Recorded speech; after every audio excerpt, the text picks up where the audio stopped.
Yeah, so we're talking about total cryptocurrency market cap. And the fact that it's not a matter of if, it's a matter of when we hit these market cap numbers, right? We've already peaked at $2.56 trillion and we're on our way back to re-challenge that. But we can see from our long-term trend line that we've only violated twice. We've only dipped below this trend line very briefly on 2 occasions, one of which was a pandemic that crashed all markets, right?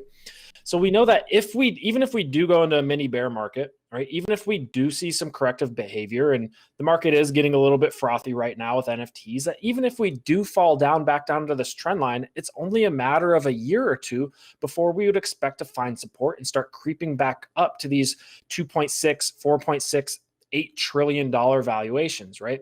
And we know that from historically what we've seen the market do when it peaks in these bull market cycles is that these 4.6 to $7.8 trillion valuations are at risk premiums in terms of days to fair value that by the end of the year, this market could tolerate, right? Am I saying that we are absolutely going to a $5 trillion market cap by the end of the year? No, but I'm saying that in terms of risk, the market, this total cryptocurrency market cap in this space can certainly tolerate it. Back over to Bill. Yeah. So what Forrest is really telling you is, 2 trillion doesn't matter. Technically, 3 trillion is a number where there's resistance, but the actual numbers could be 4.5 to 5 trillion. So for this new conversational market update, take a moment and sit back and say, whoa, where's Bitcoin and ETH and where's this whole market?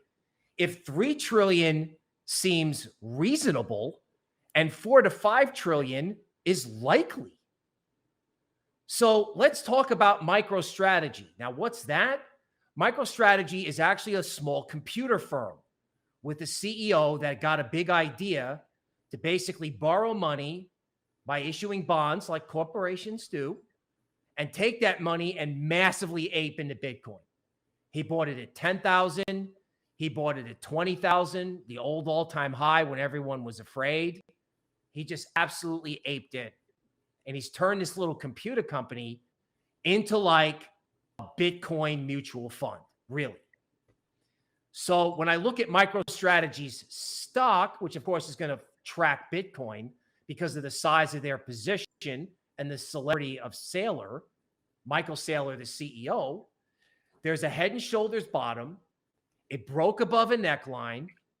It bounced off the 21-day moving average.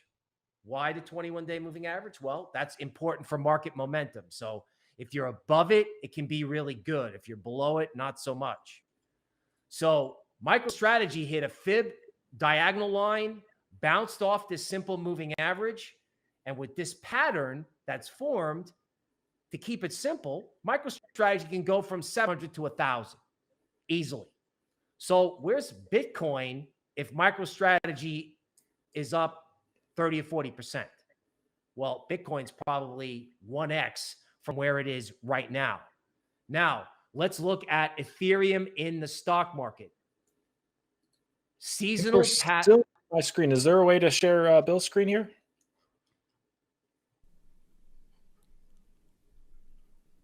Yeah. All right, there you go, Bill. Okay. There we go. So let's take a look at Ethereum in the equity market. This is ETHE. Now, to keep it simple, if ETHE goes down in the spring, it goes up in the summer. And if it goes down in the winter or down in the fall, it'll go up in the winter. So it has this sort of opposite world effect. So in the spring, even though there was a rally first, there was a crash in crypto into the start of summer. So based on this sort of opposite season behavior, you would expect that throughout the rest of the summer and perhaps into September, crypto may continue to rally. And this pattern is very pronounced, ironically, in ETHE from the equity market. So this Ethereum trust, that's kind of how stock market people buy ETH. This thing could go from 30 to 42. It could go back to its high by either September 11th, which is a big sort of anniversary day of a big event, or the fall equinox on September 22nd. So I'm laying out a case where the summer rally in crypto really is only at the half. There's 2 more quarters to go if you follow American football and basketball. Now, Ethereum in the crypto market. You've heard before, start, stop, start, stop, start, stop. What does that lead to? It leads to, say, a bigger up move.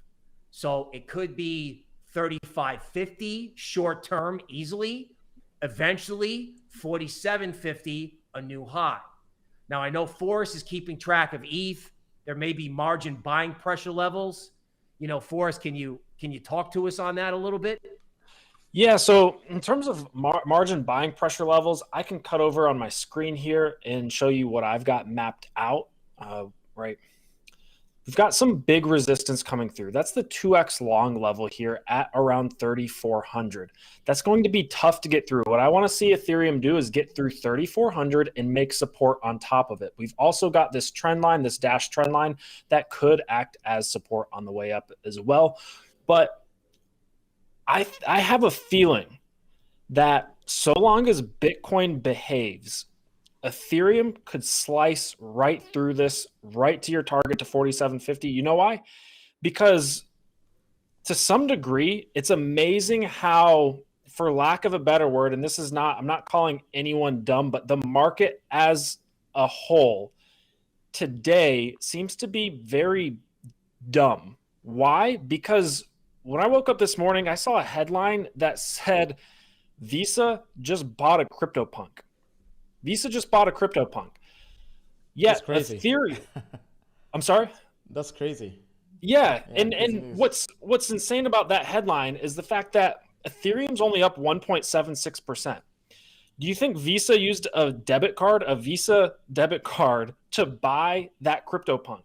No. If I woke up and the headline would have said Visa owns Ethereum, Visa buys Ethereum, Ethereum would be up 10, 12% today. But they did buy Ethereum. Visa owns Ethereum because that's what they had to use to buy the CryptoPunk. And that means that they've probably onboarded at an exchange where they could buy more Ethereum and more crypto. It's crazy that we get that CryptoPunk headlines and maybe the floor on CryptoPunks goes up. But Ethereum's only up 2% off of the news that Visa owns Ethereum because the market's not reading between the lines. Yeah. So, I mean, speaking of not reading between the lines, a lot of people have been trying to tell me that, like, say, Bitcoin at 50K is like some sort of resistance. It doesn't mean anything. 50K is just a number, right? Forbes is calling me like, ooh, what does 50K mean? I was like, it's an even number, right? If you look at GBTC in the stock market, GBTC hits this moving average, okay, bounces and goes straight up, and GBTC could go from 40 to a gap at 50. Now, I know when we look at Bitcoin on like my Gann chart, okay, there's not a lot of resistance between 49 and 66.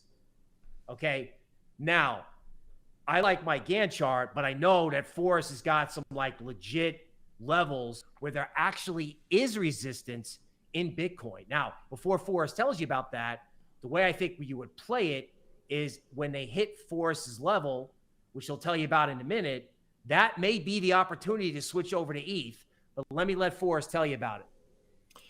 Yeah, so the level that I'm not worried about, but looking at in terms of resistance, because if you can identify resistance, there's no reason to be worried about it. There's ways to trade. There's ways to structure your investment. There's ways to structure your risk and take profits that make these resistance levels opportunities to make money.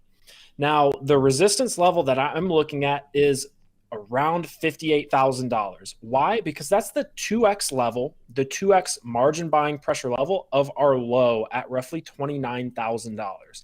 So you take $29,000, multiply it by 2, that's $58,000. That's relevant because as soon as Bitcoin goes above $58,000, leveraged buyers Leveraged traders can no longer buy Bitcoin on 2x leverage and hide their liquidation points or protect their liquidation points against this local low, this 29K low. So as soon as we get up to 50K, which there is on the way, right? Some resistance from this head and shoulders neckline that could come back to bite us, come back to haunt us. I would expect some sort of corrective behavior from Bitcoin.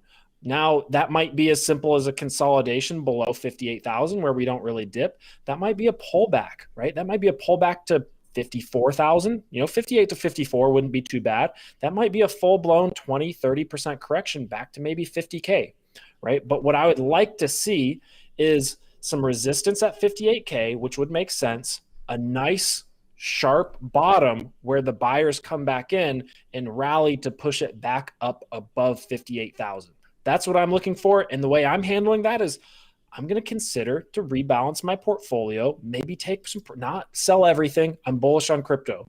I might take 5% out of the market and use that to rebuy if we get a dip. If we just slice right through $58,000, I still have 95% of my portfolio in crypto, and I'm none the worse off. All right. So that's how we're going to play Bitcoin, right?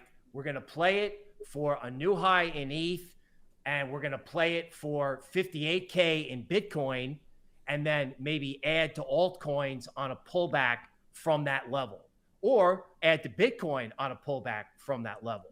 Now, in the meantime, Cardano, right? The Cardano army marches on, right? The Gann point at $2.15. Cardano went through it, respected it for like a week, and then just took off. Now, Cardano is a story unto itself, but from a technical analysis point of view, okay, what does Cardano tell us? It tells us that crypto market cap underneath Bitcoin and Ethereum is being pushed by Cardano, right? Cardano is going up 10% every 2 days. So Cardano can continue to go up, and I'm seriously cheering for this coin because it looks like it wants to lead the entire market higher. So the higher Cardano goes, the higher ETH can go. Because as Forrest said, the day everyone wakes up and goes, oh God, this thing is way too cheap. I mean, you may not be able to buy it, which is why time in the market is better than timing the market. In other words, not investment advice, but you kind of have to have a position in some of your favorite coins, right? In case you just wake up one day and people figure out that Visa is, in fact, probably sitting on tons of ETH, and that's not going to be the last company to get involved in CryptoPunks. So synthetics, right? Everyone's talking about CryptoPunks. I would want to talk about derivatives, the future of money, the future of Wall Street, right? CryptoPunks is another thing that's going on people's balance sheets, NFTs. But eventually, there are going to be derivatives traded on the CryptoPunks. People, Visa, they may need to hedge or speculate, right? If you don't have $700,000, how do you play in CryptoPunks? How about CryptoPunk derivatives? Why not? Synthetics, right? Someone's going to announce it. Bouncing off the 21-day moving average, it looks exactly like it did back in December of 2020. So why can't synthetics go from 13 to 29? I don't have a good reason. Chart looks good. Fib circles. There's nothing in the way, right? The only thing in the way is people's heads. So once they go, oh, gee, everything's going to change. And you want to be ready for that. And that's what we're trying to do here on the stream.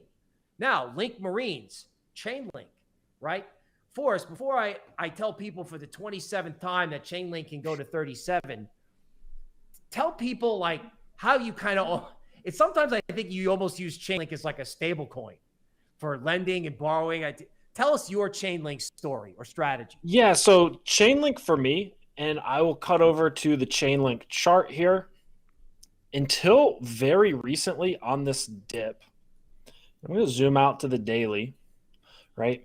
And even throughout this dip, to be quite honest, Chainlink has managed to keep this long-term growth trajectory, this long-term trend line, which we're on a logarithmic view here. bottom left, bottom right corner, it says log, right? That means that every tick up goes up. Every tick on the y-axis scale goes up by an increasing amount. So when you have a linear trend on a logarithmic view, that equates to long-term exponential growth. Now we know that. First, could you zoom in? Yep. It's kind of tough to see based on the comments. Yep. The chart. So when you have a long-term exponential trend, we know that exponential growth can't last forever, but crypto and these altcoins are still in the exponential phase of their growth trajectories, of their growth curves, of their adoption curves, right? So you have Chainlink, which has been holding this trend line for so long. The time to buy Chainlink is when it comes down to this trend line, right? I love buying on the trend line, and I love Link because its trend line is so easy to chart. When Chainlink drops below this trend line, for me, it's just an automatic buy, right? No questions about it. I like Link as a project. I like its fundamentals, and it's held this growth trajectory for so long that every time it drops down to this trend line or below it, it's just a buying opportunity for me. Okay, so with Forrest telling you that, right? Chainlink is connected to DeFi, and we're going to show you later how total value locked in DeFi has made a quiet new high.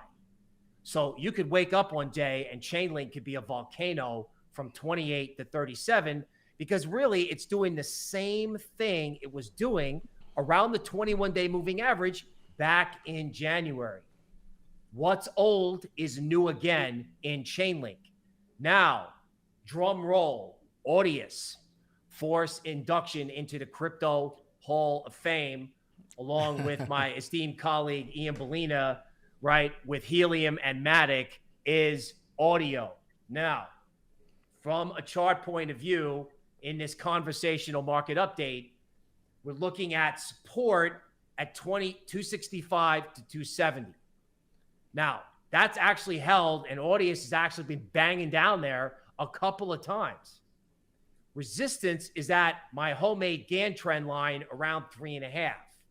Now, what I've been telling people is that if Audius can get above 3.5 and hold there, right? In other words, everyone's taking profits, right? People who bought it at 60 cents, of course, they're like, oh my God, I hit the 5X lottery, I'm out. So that's got some selling pressure to it. But what happens if people are like, wait a minute, Ian Bellina, rule number 4, double up on your winners, right? So if people come in and start, big people add to positions, and this is above 3.5, this thing could be at 5 easily, right? And I'm actually thinking it could be bigger than that. So Forrest, I know this is like your baby, but like, how can we stretch our imagination with audio if we're buying dips in the $2 to $3 range? Yeah, I mean, I think audio can continue to rally. I've got some trajectories here on my chart, and I hope this is zoomed in enough for you guys to see it. But I've drawn this channel, and yeah, we do have this high target here where if we see some ridiculous parabolic action out of audio and we return to this top trend line, we could stretch our imagination since you asked to $55, but realistically, if we're following this channel here, by the end of the year, we're looking at support higher than what we're trading at currently. We're trading at $3.04, and we're looking at support at the bottom of this trend channel to $3.88. And we're looking at kind of a top test of the channel by the end of the year, somewhere around $14. Now, I like Audius for many different reasons, one of which is that it's built on both Ethereum and Solana. You guys know how much we love Ethereum and how much we like Solana. The fundamentals have also changed recently behind Audius's token. They just partnered with TikTok. You probably heard that news last week, but this is absolutely huge. I think TikTok, I forget off the top of my head, it's something like 600 and something million users, and they're valued, I think, at $425 billion. This is a massive partnership. And now people can go to Audius and export their songs directly to TikTok's sounds so that people can make TikToks with the Audius sounds. This is huge. So I don't plan on selling my audio tokens anytime soon. In fact, I'm staking them for around 20-something% per year, which is fantastic, and just holding, right? We're starting to see some projects pop up too, whereas Audius has not had any competition. Now we're starting to see projects pop up that are trying to challenge Audius, but they're very, very small, and Audius has this massive head start. So if anything, they've validated the use case. They're the first mover, and the fact that competition is trying to catch up to Audius is only making me more bullish on this narrative overall. Quick question first. So do you think Audius, with this partnership with TikTok, could enter top 10, top 20 territory? That's tough to say. I think it's possible, but I don't think it would be sustained. I think it would be something. I think the comparison to make is maybe Theta, where Theta moved into top 10 territory, but it didn't sustain it. If we see this partnership actually manifest in serious user base growth for Audius, to where they go from their user base now and TikTokers come over from the platform to Audius, and we actually see Audius organically grow from this partnership, then yes. But if it's just kind of an incentive and a partnership that's working out and bringing some value, but it's not really bringing users over, then I think getting into that top 20 space is going to be more difficult. All right, awesome. All right, so looking at something and an altcoin where in the NFT space. So right now, if we go back to my deck, we're looking at the chart of flow. Okay. Back when everyone was asking Ian, Ian, what do you like? Because Ian likes basketball. He's like, well, Flow's got the NBA partnership, right? Flow is right now sitting on top of its 21-day moving average. So at 40, everyone loved it. At 7.5, everyone hated it. Now it's at 22, and it's what I call a bird on a wire getting ready to fly. The wire is the 21-day moving average. So in other words, it's poised to potentially build momentum on the upside. And as these NFT tokens, okay, as the NFT news flow, right, the guy who runs Zero Hedge hit the tape Twitter with something that says, if you've got 1,000 people playing in NFTs right now with a lot of money, what happens when you have 1 million? That means you could have a $200 million or $100 million CryptoPunk. Now, if that's the case, all of these tokens, the whole ecosystem could move. So not investment advice, but just like when you look at this, these tokens are underappreciated, right? DeFi, okay? DeFi is back. Total value locked. Everyone is looking at the NFT numbers for good reason. But total value locked just made a new all-time high. So how can total value locked be making an all-time high when Sushi, Uni, ETH, Compound, I mean, I could just go on and on, and you can go on tokenmetrics.com, where we have model portfolios that pop up altcoins daily and weekly, so you can focus on, will Solana go higher? Or what's the next Solana? Right? So as DeFi makes this big new high, okay, it is time to look at altcoins on every pause in Bitcoin, right? So again, for altcoins, you want to go to tokenmetrics.com. For the market update, you want to be involved. Time in the market matters, right? Forrest talks about his position. He's always involved, right? He's involved. And in this market, in this type of environment where it could go parabolic between now and the time the leaves turn for the fall, is a really important theme to pay attention to you. And that, ladies and gentlemen, is the new conversational market update. Token Metrics is a cryptocurrency investment platform that helps users leverage machine learning to become better crypto investors. Our in-depth analysis helps eliminate the emotions of investing, find profitable investment opportunities, and filters out scams. Learn more at tokenmetrics.com.